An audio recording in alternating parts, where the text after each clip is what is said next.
Genesis 5. This is the written account of Adam's family line.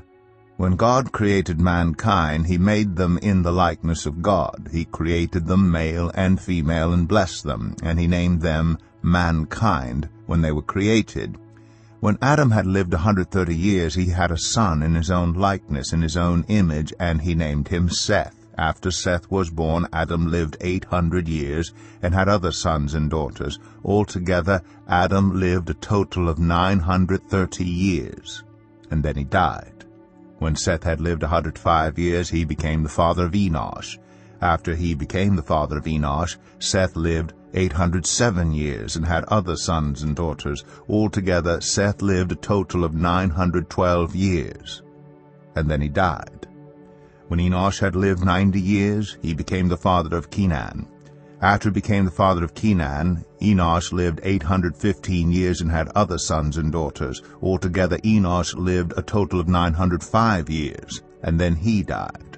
When Kenan had lived 70 years, he became the father of Mahalalel. After he became the father of Mahalalel, Kenan lived 840 years and had other sons and daughters. Altogether, Kenan lived a total of 910 years, and then he died. When Mahalalel had lived 65 years, he became the father of Jared. After he became the father of Jared, Mahalalel lived 830 years and had other sons and daughters. Altogether, Mahalalel lived a total of 895 years, and then he died. When Jared had lived 162 years, he became the father of Enoch. After he became the father of Enoch, Jared lived 800 years and had other sons and daughters. Altogether, Jared lived a total of 962 years, and then he died. When Enoch had lived 65 years, he became the father of Methuselah. After he became the father of Methuselah, Enoch walked faithfully with God 300 years and had other sons and daughters. Altogether, Enoch lived a total of 365 years. Enoch walked faithfully with God. Then he was no more, because God took him away. When Methuselah had lived 187 years, he became the father of Lamech. After he became the father of Lamech, Methuselah lived 782 years and had other sons and daughters. Altogether, Methuselah lived a total of 969 years, and then he died. When Lamech had lived 182 years, he had a son. He named him Noah, and said, "He will comfort us in the labor and painful toil of our hands caused by the ground the Lord has cursed." After Noah was born, Lamech lived 595 years and had other sons and daughters. Altogether, Lamech lived a total of 777 years, and then he died. After Noah was 500 years old, he became the father of Shem, Ham, and Japheth. Genesis 6.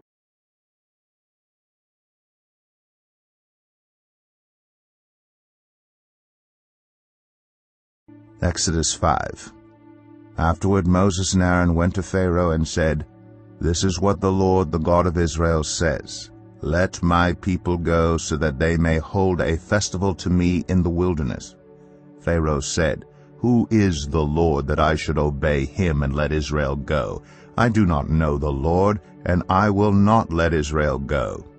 Then they said, "The God of the Hebrews has met with us. Now let us take a 3-day journey into the wilderness to offer sacrifices to the Lord our God, or he may strike us with plagues or with the sword." But the king of Egypt said, "Moses and Aaron, why are you taking the people away from their labor? Get back to your work." Then Pharaoh said, "Look, the people of the land are now numerous, and you are stopping them from working." That same day Pharaoh gave this order to the slave drivers and overseers in charge of the people: "You are no longer to supply the people with straw for making bricks. Let them go and gather their own straw, but require them to make the same number of bricks as before. Don't reduce the quota. They are lazy. That is why they are crying out, 'Let us go and sacrifice to our God.' Make the work harder for the people, so that they keep working and pay no attention to lies." Then the slave drivers and the overseers went out and said to the people, "This is what Pharaoh says. I will not give you any more straw. Go and get your own straw wherever you can find it, but your work will not be reduced at all." So the people scattered all over Egypt to gather stubble to use for straw. The slave drivers kept pressing them, saying, "Complete the work required of you for each day, just as when you had straw." And Pharaoh's slave drivers beat the Israelite overseers they had appointed, demanding, "Why haven't you met your quota of bricks yesterday or today as before?" Then the Israelite overseers went and appealed to Pharaoh, "Why have you treated your servants this way? Your servants are given no straw, yet we are told, 'Make bricks.' Your servants are being beaten, but the fault is with your own people." Pharaoh said, "Lazy, that's what you are, lazy. That is why you keep saying, 'Let us go and sacrifice to the Lord.' Now get to work. You will not be given any straw, yet you must produce your full quota of bricks." The Israelite overseers realized they were in trouble when they were told, "You are not to reduce the number of bricks required of you for each day." When they left Pharaoh, they found Moses and Aaron waiting to meet them, and they said, "May the Lord look on you and judge you. You have made us obnoxious to Pharaoh and his officials, and have put a sword in their hand to kill us." Moses returned to the Lord and said, "Why, Lord? Why have you brought trouble on this people? Is this why you sent me? Ever since I went to Pharaoh to speak in your name, he has brought trouble on this people, and you have not rescued your people at all." Exodus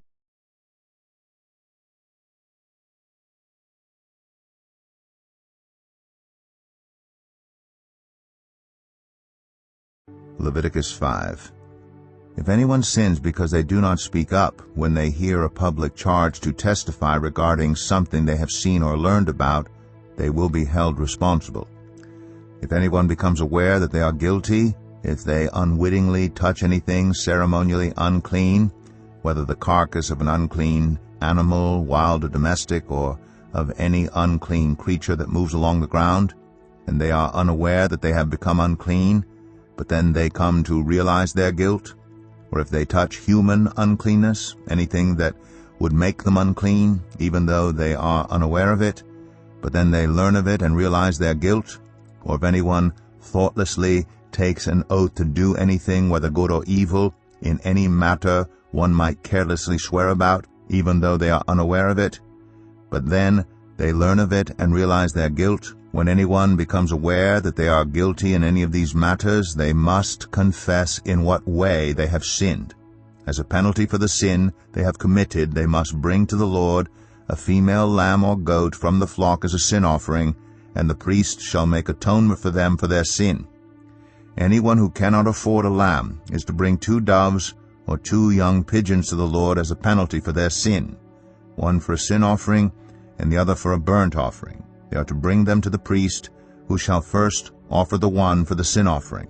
He is to wring its head from its neck, not dividing it completely, and is to splash some of the blood of the sin offering against the side of the altar. The rest of the blood must be drained out at the base of the altar. It is a sin offering.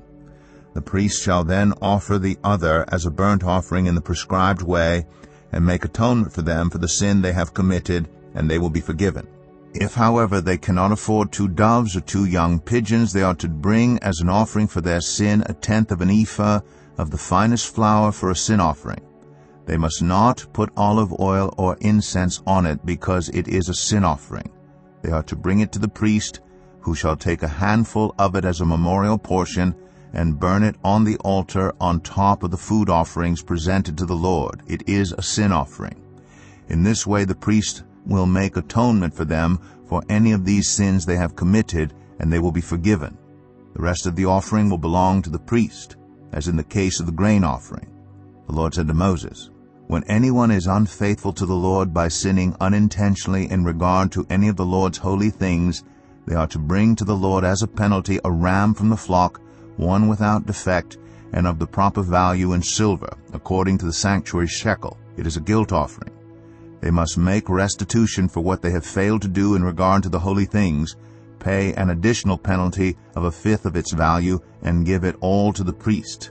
The priest will make atonement for them with the ram as a guilt offering, and they will be forgiven. If anyone sins and does what is forbidden in any of the Lord's commands, even though they do not know it, they are guilty and will be held responsible.